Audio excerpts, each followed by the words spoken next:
मैं अजीत सिंह राठौर और माँ दुर्गा एकेडमी में आप सभी का स्वागत करता हूँ। आज मैं जिस मुद्दे पर जिस टॉपिक पर बात करूँगा वह आपको शायद पता ही होगा, क्योंकि आपने थंबनेल में देखा ही होगा कि उसमें लिखा है कि एनसीईआरटी की बुक लिस्ट 2023, यानी कि 2023 में हम एनसीईआरटी की यानी कि 6वीं से 12वीं तक, मैंने लिखा है ये 6वीं से 12वीं तक, यानी 6वीं से 12वीं तक की कौन सी एनसीईआरटी बुक को पढ़ा जाए ताकि हमारा आईएएस में चयन हो जाए। आईएएस में चयन करने के लिए यानी यूपीएससी के एग्जाम को क्लियर करने के लिए सबसे मोस्ट इम्पॉर्टेंट हम बुक लिस्ट की आज चर्चा करेंगे। और मैंने नेट से और बहुत सारे माध्यमों से मैंने प्रिंट निकाल के सोर्सेस से निकाल के आपके लिए जो एनसीईआरटी बुक लिस्ट है वह मैं लाया हूँ, जो आपको आज बताने वाला हूँ। तो अगर आप यूपीएससी की तैयारी कर रहे हैं, अगर आप आईएएस की तैयारी, आईपीएस की तैयारी कर रहे हैं, तो ये इस वीडियो है इसको बिल्कुल भी स्किप ना करें, क्योंकि अगर आप हिंदी मीडियम के हैं, अगर आप हिंदी माध्यम से आईएएस की तैयारी कर रहे हैं, यूपीएससी की तैयारी कर रहे हैं, तो यह वीडियो आपके लिए changing mode, life changing mode भी हो सकता है और बहुत इंपॉर्टेंट वीडियो भी हो सकता है, क्योंकि इस वीडियो में ही आपको उन सभी एनसीईआरटी बुक लिस्ट की जानकारी मिलेगी जो पढ़कर आप आईएएस बन सकते हैं। क्योंकि 75% आईएएस इसलिए लोग नहीं बन पाते क्योंकि वह एनसीईआरटी की सही बुक नहीं पढ़ पाते हैं, वह इधर उधर की कोई भी बुक पढ़ लेते हैं और वह आईएएस बनने से बहुत दूर रह जाते हैं। तो हम एनसीईआरटी की आज मैं उन बुक लिस्टों की बात करूंगा जिन्हें आप पढ़कर आईएएस बनेंगे। तो दोस्तों, हम इस वीडियो में आगे बढ़ेंगे और मैं आपको आईएएस बुक लिस्ट की जानकारी दूंगा। तो सबसे पहले देखेंगे, थोड़ा सा मिटा दे रहा हूं यहाँ पास। सबसे पहले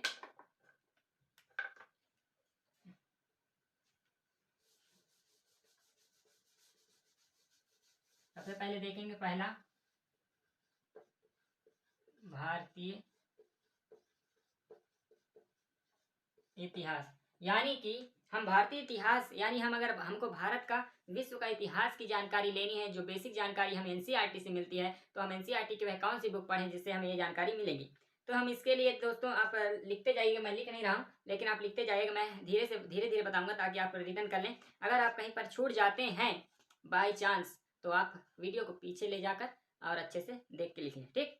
तो मैं सबसे पहले बता दे रहा हूँ कि हमारा अतीत, कक्षा 6वीं का बुक है हमारा अतीत। मैं जो अभी बुक बताऊंगा भारतीय इतिहास से रिलेटेड बुक बताऊंगा, ठीक। तो पहला लिखें, एनसीईआरटी की बुक है कक्षा 6वीं की हमारा अतीत। फिर कक्षा 7वीं में है हमारा अतीत सेकंड यानी दूसरा भाग। फिर है कक्षा 8वीं में हमारा अतीत तीसरा भाग यानी तीसरा एडिशन। फिर है कक्षा 9वीं में भारत और समकालीन विश्व। क्या है? भारत और समकालीन विश्व फर्स्ट भाग। ये भारत और समकालीन विश्व फर्स्ट भाग है, फर्स्ट पार्ट है। फिर 10वीं में आता है, कक्षा 10वीं में एनसीईआरटी की पुस्तक है वो है भारत और समकालीन विश्व सेकंड। कक्षा 11वीं में है विश्व इतिहास के कुछ विषय, विश्व इतिहास के कुछ विषय। कक्षा 12वीं में है विश्व इतिहास के कुछ विषय सेकंड, और कक्षा 12वीं में ही है विश्व इतिहास के कुछ विषय थर्ड यानी तीसरा भाग। और 11वीं में एक और है भारतीय कला का परिचय। जो मैंने एनसीईआरटी के बुक के नाम बताए हैं, आप उन बुक को अवश्य ही पढ़ें, क्योंकि आपकी बेस को तैयार करने के लिए यह बुक बहुत ही इंपॉर्टेंट है। अगर हम भूगोल की बात करें एनसीईआरटी बुक में, तो दूसरा क्या आता है? भूगोल। मैंने यहाँ लिखा हूं, मैंने पहले इसको बता दिया भारतीय इतिहास, अब भूगोल की बारी, ठीक। तो कक्षा 6वीं की बुक है पृथ्वी हमारा आवास। कक्षा 7वीं की बुक है हमारा पर्यावरण। कक्षा 8वीं का बुक है संसाधन एवं विकास। मैं आराम से बोल रहा हूं ताकि आप अच्छे से लिख लें, नोट कर लें। कक्षा 9वीं की बुक है समकालीन भारत। कक्षा 10वीं की बुक है समकालीन भारत दूसरा यानी दूसरा पार्ट। कक्षा 11वीं की बुक है भौतिक भूगोल के मूल सिद्धांत। कक्षा 11वीं की बुक है भारत भौतिक पर्यावरण। कक्षा 12वीं की बुक है मानव भूगोल के मूल सिद्धांत। और कक्षा 12वीं की ही बुक है भारत लोक और अर्थव्यवस्था। अगर आपको इन सभी बुक पढ़ना अनिवार्य ही है, और ध्यान से पढ़ना बस नहीं है, समझना भी है। और अगर आपको ये बुक नहीं मिल रहे हैं तो यह पीडीएफ के रूप में भी आपको अवेलेबल हो जाते हैं। बहुत सारे ऐसे आजकल फ्री में ऐप आ गए हैं जो इसको आप लोड करके ऑफलाइन आप उसको लोड भी कर सकते हैं, और आप कभी भी मोबाइल द्वारा भी इन बुकों को आप पढ़ सकते हैं, ठीक।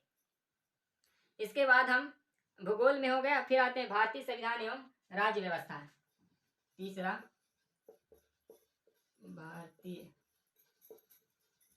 संविधान एवं राज्य व्यवस्था, भारतीय संविधान एवं राज्य व्यवस्था।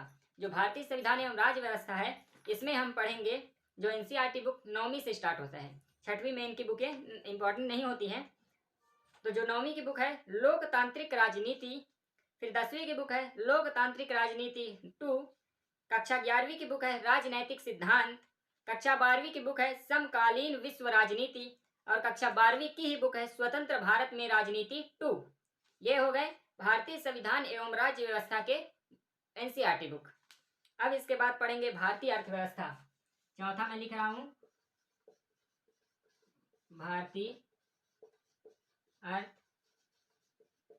अर्थव्यवस्था। भारतीय अर्थव्यवस्था, भारतीय अर्थव्यवस्था के बुक अंतर्गत हम एनसीईआरटी की उन कौन सी बुक को पढ़ें जिससे हमारा सिलेक्शन हो, हम एनसीईआरटी की वह कौन सी बुक पढ़ें जिससे हमारी जीत पक्की हो, तो नाम लिखिएगा।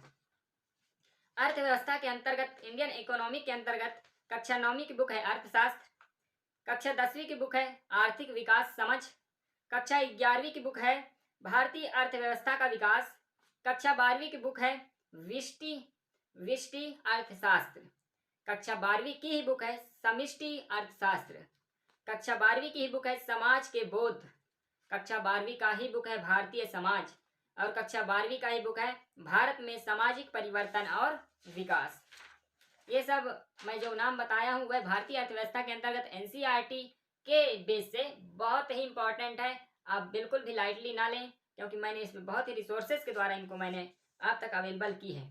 ठीक, तो दोस्तों ये रहे एनसीईआरटी के जो महत्वपूर्ण, हमको अगर भारतीय इतिहास को समझना है यानी बेसिक न्यू को समझना है, पूरे इतिहास को नहीं समझ पाएंगे, इनके लिए एडिशनल बुक आपको पढ़ना ही पड़ेगा जो एडवांस बुक आते हैं। लेकिन जिस प्रकार घर बनाने के लिए न्यू को अच्छे से मजबूत किया जाता है ना, उसी प्रकार यह न्यू ही है जो आपको आईएएस बनने तक, वहां तक आपको यूपीएससी एग्जाम क्लियर करने तक आपको मजबूत बनाएंगे, आपको वहां तक पहुंचाने में आपकी जो न्यू को मजबूत करेंगे, वही इन्हीं बुक के द्वारा आप आगे बढ़ सकते हैं।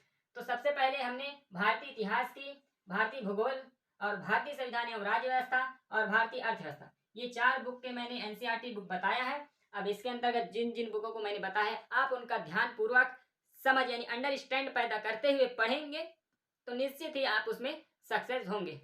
तो दोस्तों तब तक के लिए धन्यवाद, जय हिंद। फिर हम यूपीएससी से रिलेटेड, यूपीएससी की ही जानकारी से लेकर कुछ ऐसे तत्वों को लेकर हम किसी वीडियो में फिर आपसे मिलेंगे। तब तक के लिए धन्यवाद, जय हिंद।